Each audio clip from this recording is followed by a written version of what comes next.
You're watching the most exciting game you will ever see on your TV set. Telstar by Coleco with 3 different games. Telstar Tennis with digital scoring, variable speeds. Telstar Hockey. Each player controls a goalie plus a forward on the other side. Oops, a goal. And Telstar Singles Handball, a game you play yourself. Telstar Handball, Tennis, Hockey. What makes a game a game? You could probably sum it up as an interactive digital medium with a win state, right? It's crazy to think that that definition puts this and this in the same category. Ever since developers started adding intro cinematics to their games, there has been more and more focus on narrative and realism. This has evolved over time, introducing a more cinematic feel to games. And while this has often been well received, there are some games that go in a different direction.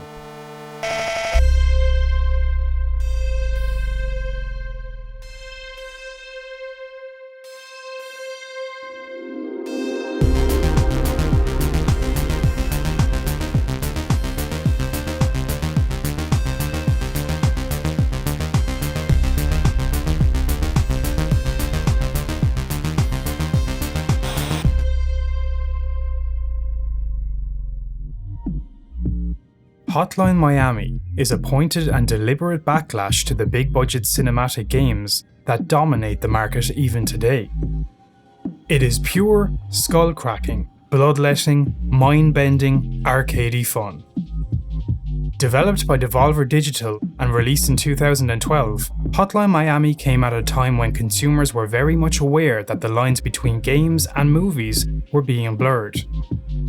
Metal Gear Solid 4 had been released just 3 years previously, and had asked players to endure over 8 hours of cutscenes. Heavy Rain divided audiences when early character building sequences had you playing with your kids at length, with little payoff from a gameplay perspective.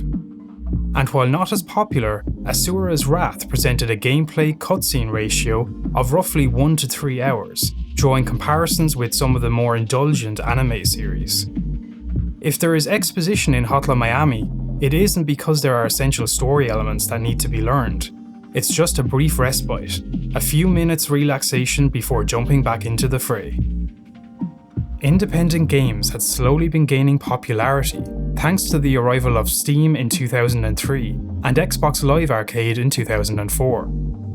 Lower budgets demanded a shift in focus, diverting attention away from jaw-dropping graphics and towards addictive, satisfying gameplay or intriguing concepts. It allowed for creative freedom, and thanks to the advent of digital downloads, it made players aware that not every game needed to be cut from the same mo-capped cloth. Hotline Miami blew many people away because it delivered on something most audiences didn't even realize they wanted: an unfiltered gameplay experience, completely trimmed with the fat. Nothing here was extra, and every element felt fine-tuned to deliver one of the best gameplay loops of the decade.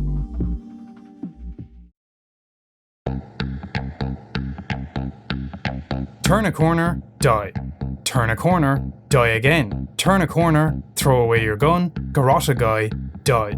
Turn a corner, garrote a guy, shoot his friend, open a door, die. Run through the level shooting at everyone, die. This is a standard gameplay loop on any given level of Hotline Miami. Your character has been receiving odd phone calls, telling him to kill bad guys, so he kills some bad guys. And it feels great. There are a number of elements at work here. First, there's the top-down view and 8-bit graphics, which make everything clearly visible. A lot of big-budget games at this time, in their attempt to capture realism, have enabled important elements to blend in with their environment, resulting in long minutes of confused exploration just to find that door switch hidden in the shadows. Hotline Miami strips that away. The colour scheme ties into this, being reminiscent of a 1980s fever dream. The lack of loading times is crucially important as well. The game doesn't give you more than a second to consider whether you should go back to doing your homework or filing those taxes. Once you die, next thing you know you're back in the game. Probably twice by the time I finish this sentence.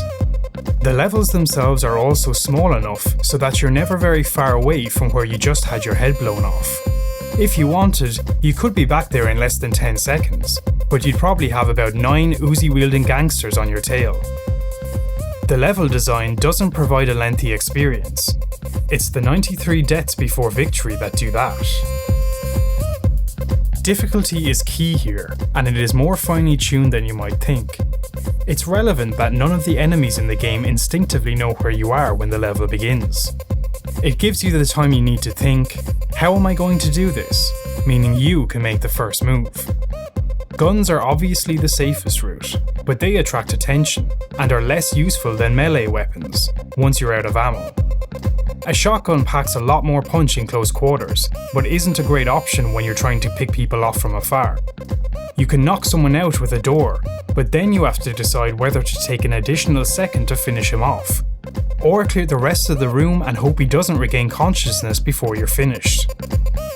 In addition to this, you can also equip your character with a variety of masks at the beginning of each level, most of which provide some kind of additional abilities to shake up the gameplay. These masks are often difficult to unlock, requiring certain side objectives to be met, so it doesn't pacify the experience. And some may well be a disadvantage in actual gameplay, but they all help sell the idea that your character is living some drug-infused night terror. Like most addictive substances and nightmares, time feels arbitrary here. You can spend plenty of hours on a level, only to find yourself revisiting it in order to get a better high. And while the gameplay is a factor in that, another key aspect is the music.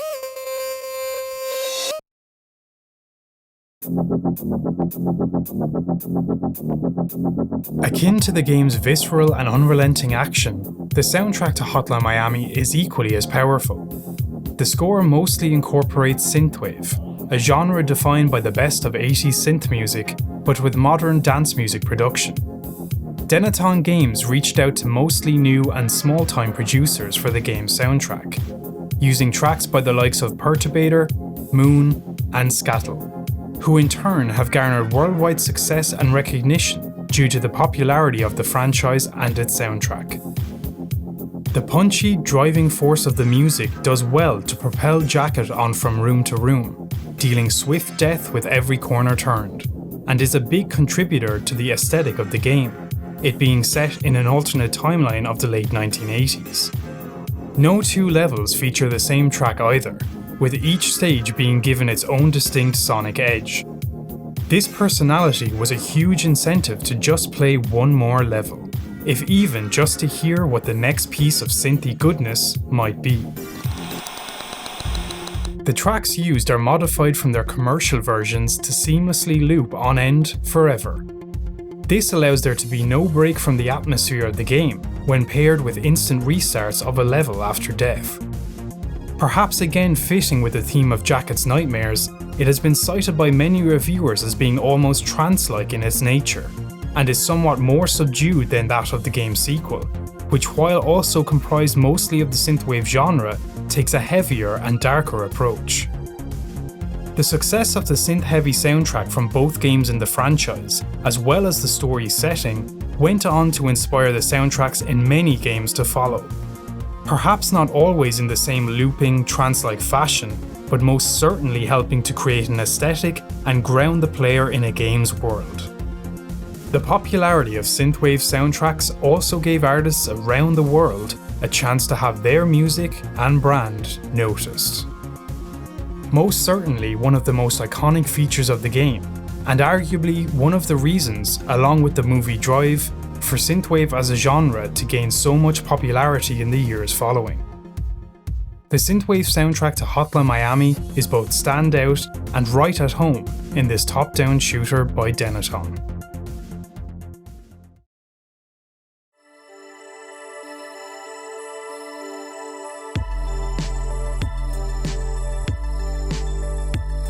This wasn't the first game to push a style of gameplay so focused on momentum, but Hotline Miami set a certain benchmark that few have reached since. Games like Shovel Knight and Celeste have been critically lauded, but it's arguable whether you could call either of them truly addictive in the same way as Hotline Miami. Even the game's own sequel slowed things down by by adding an often incoherent multi-strand narrative that spans multiple time periods and unnecessarily sprawling levels. Hotline Miami was a trailblazer, an ambitious project with balls of steel, and the formula isn't impossible to replicate. But the bottom line is, the games that sell big are the games that get made. Hotline Miami was a success, but only in certain perspectives. It sold well, pushing over 130,000 copies in less than 2 months when it first released on Steam. But considering the size of the game file itself, it was an immediate target for piracy, with many customers torrenting the game illegally before it hit the console market. And while this gave it widespread acclaim, it didn't ignite the bank for the creators, even if those sales did surpass initial expectations. Games like this require low price tags to survive, because most consumers typically equate graphics with quality when window shopping, and low price tags means lower overall profits. With that in mind, the focus in the gaming landscape remains on big budget titles that can give you a Hollywood-style experience in your living room. These, as well as subscription-based online multiplayers, are the money spinners, the big boys, the games on every Amazon wishlist. It's incredibly easy to be cynical about that attitude, but it's worth noting that not all games developed with this mindset are bad. Far from it, in fact. But there are alternatives. Games that offer memorable experiences of equal or even better quality, without spending a fortune on physics engines. And Hotline Miami is a testament to that. A neon pink reminder that you don't need to be the prettiest girl at the bar to have the most fun.